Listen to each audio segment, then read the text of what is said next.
샬롬, 귀한 하루를 아침 묵상과 기도로 시작하는 우리 모든 성도님들에게 하나님 우리 아버지와 주 예수 그리스도로부터 은혜와 평강이 충만하시기를 축복합니다. 우리 오늘 함께 살펴볼 말씀 시편 51편 5절부터 9절까지의 말씀입니다. 우리 함께 읽겠습니다. 내가 죄악 중에서 출생하였으며 어머니가 죄 중에서 나를 잉태하였나이다.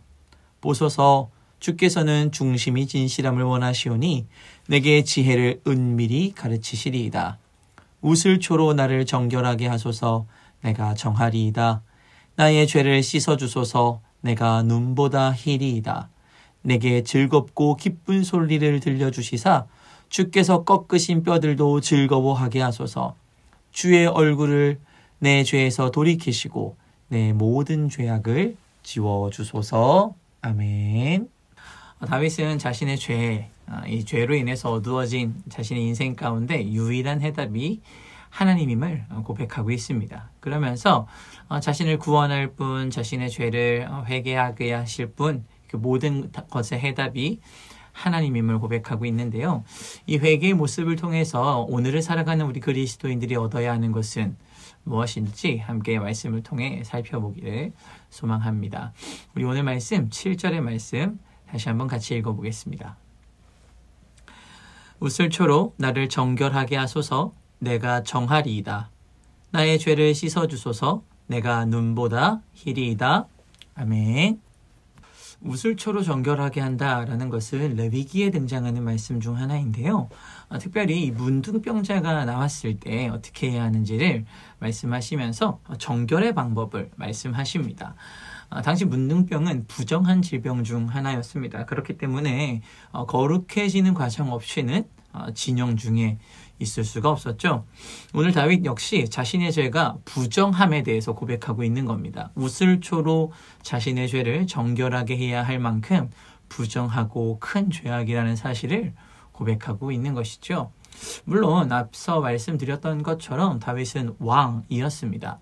왕의 위치에서 신하들이 전부 있는 곳에서 자신의 죄를 고백하는 거, 이거 절대 쉬운 일이 아닙니다. 보통의 왕들은 어떻게 합니까?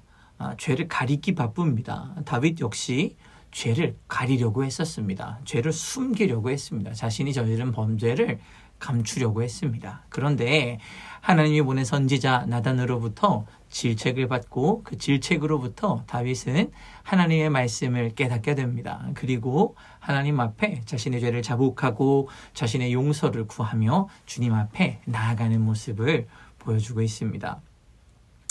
유대교 랍비들은 이렇게 말하기도 합니다. 다윗의 거룩함을 보호하기 위해서 밧세바가 다윗 왕을 유혹했다, 의도적으로 그렇게 했다라고 이야기합니다. 물론 정황상 그런 모습이 있을 수도 있습니다. 하지만 다윗은 밧세바가 자신을 유혹했다라는 어떠한 말도 없이 그저 자기 자신이 저지른 죄, 그것이 무엇이고 하나님께서 그 죄를 어떻게 용서하셨는지 그것을 말씀하고 있습니다. 우리는 오늘 이 다윗의 모습을 통해서 배워야 하는 것이 있습니다. 그것이 무엇입니까? 우리가 반복적으로 죄를 짓다 보면 회개할 힘조차 얻을 수 없을 때가 있습니다. 너무 죄를 자주 짓다 보면 하나님 이 정도는 용서하지 않으실 것 같은데 라는 생각이 들 때가 있는 거죠. 그런데 분명한 것은 이러한 마음은 우리 주님께서 주시는 마음이 아니라는 겁니다. 여기 있는 모두가 사실은 우리 모두가 엄청난 죄로부터 용서를 이미 받았죠. 우리가 저지른 죄 무엇입니까? 반역의 죄였습니다. 하나님 없이 살려고 마음먹은 사람들이었습니다. 이미 하나님 없이 살아보겠다고 하나님 앞에 반역의 마음으로 살아갔던 우리의 인생들이었습니다. 그런데 이런 인생조차도 하나님 사랑하셔서 용서하시기로 작정하셨습니다. 그리고 용서받을 수 있는 방법을 이미 제시하셨습니다. 그리고 그 구원의 과정에서 우리에게 요구하시는 가장 중요한 건 무엇이었습니까? 회개입니다. 회개가 있어야 회복이 있습니다. 회개가 있어야 구원이 있는 것입니다. 우리 오늘 본문의 말씀 다시 한번 같이 읽어보겠습니다.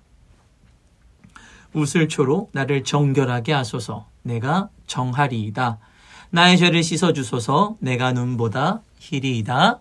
아멘. 오늘 이 말씀, 내게 주시는 말씀임을 믿고 순종하는 성도 어떻게 해야 할까요? 우리 함께 읽겠습니다. 정결하게 하시는 하나님을 믿고 회개합니다. 한 번 더. 정결하게 하시는 하나님을 믿고 회개합니다. 오늘 다윗의 고백은 이 회개는 단순히 죄를 용서하는 차원에 머물러 있지 않습니다. 정결하게 해달라고 고백합니다. 정결이라는 것은 무엇입니까? 죄가 아예 없는 상태를 의미합니다. 다윗이 저지른 죄는 인륜적으로도 정말 문제가 있는 죄악이었죠. 간음을 했고 살인을 저질렀습니다. 다윗은 그런 자신의 죄를 아예 없던 것처럼 만들어달라고 하나님 앞에 기도하고 있는 것이죠. 어떻게 보면 이 기도의 고백이 참으로 염치 없지 않습니까? 그런데 이 기도의 고백이야말로 다윗이 정결의 능력이 하나님으로부터 온다는 사실을 믿었기 때문에 할 수 있는 고백이라는 사실을 기억해야 합니다. 만일 다윗이 정치적으로 당시 상황을 모면하는 것이 목적이었다면 용서만 구하면 됐을 겁니다. 사람에게 국민 여러분, 신하들이요, 내가 이런 죄를 지었습니다. 미안합니다. 용서해 주세요. 했을 겁니다. 이렇게만 말했을 텐데 다윗의 고백은 무엇이었습니까? 내가 죄를 지었다는 사실조차 없어지게 만들어달라고 고백하고 있는 겁니다. 다윗이 이러한 고백을 할 수 있는 믿음의 근원 어디에 있었습니까? 죄를 용서할 수 있는 주권이 하나님에게만 있다는 사실을 알고 있었고 또 모든 죄를 정결하게 할 능력이 있는 분 역시 하나님이라는 사실을 믿고 있었기 때문입니다. 우리는 간혹 이런 이야기들을 자주 합니다. 목사님, 내가 저지른 죄가 너무 커서 기도조차 못하겠습니다. 내 인생이 죄악된 것들 투성이어서 회개를 못하겠습니다. 이건 사실 굉장히 거룩해 보이는 표현일 수 있지만 엄청난 교만의 표현입니다. 애초에 우리가 하나님 앞에서 우리의 어떠함으로 설 수 있는 존재들입니까?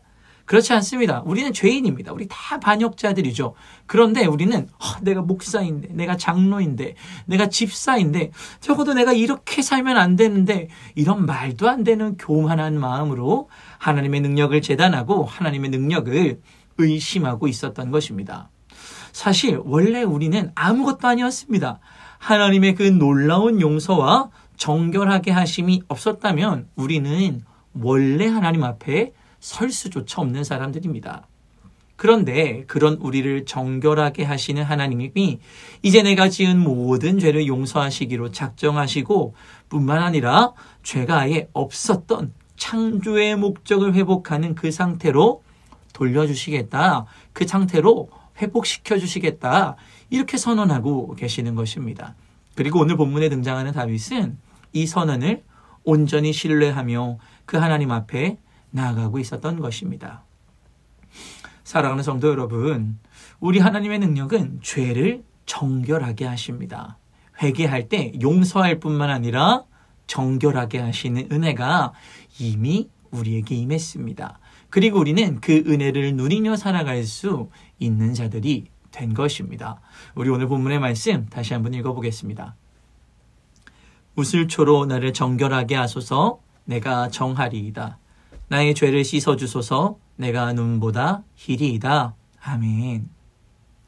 우리의 죄가 주홍 같을지라도 눈과 같이 희어질 것이며 진홍같이 붉을지라도 양털같이 희게 될 것입니다.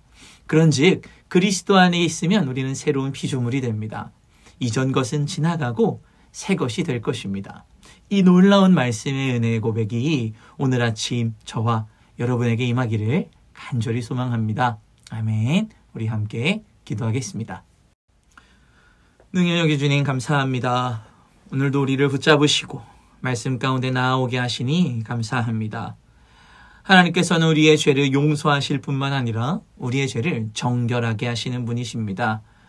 그런데 우리는 하나님의 능력을 의심하고 내 죄를 감추고 가린 채 나의 교만함으로 하나님의 능력을 의심하고 재단하진 않았는지 우리의 삶을 이 시간 돌이킵니다.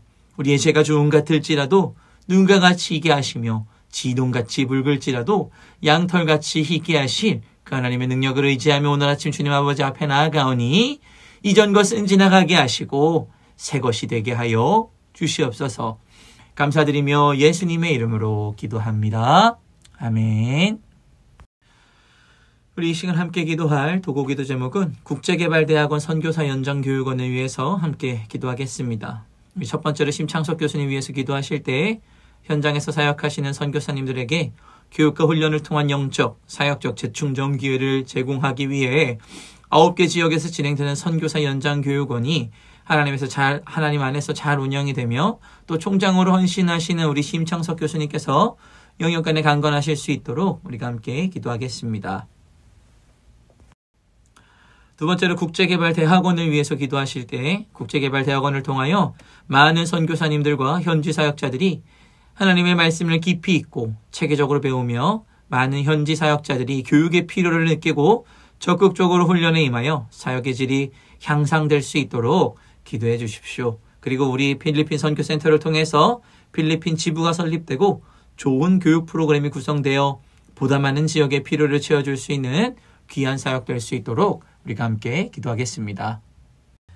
이 시간 마지막으로 교회를 위하여 기도하실 때 육신의 질병으로 치료 중에 있는 식구들과 생활에 어려움을 겪고 있는 식구들과 군 복무 중인 형제들과 타 지역에서 머물고 있는 교회 식구들과 학업 중에 있는 청년들을 위해 기도하시고 각자 기도 제목 가지고 함께 기도하도록 하겠습니다. 우리 함께 기도하겠습니다.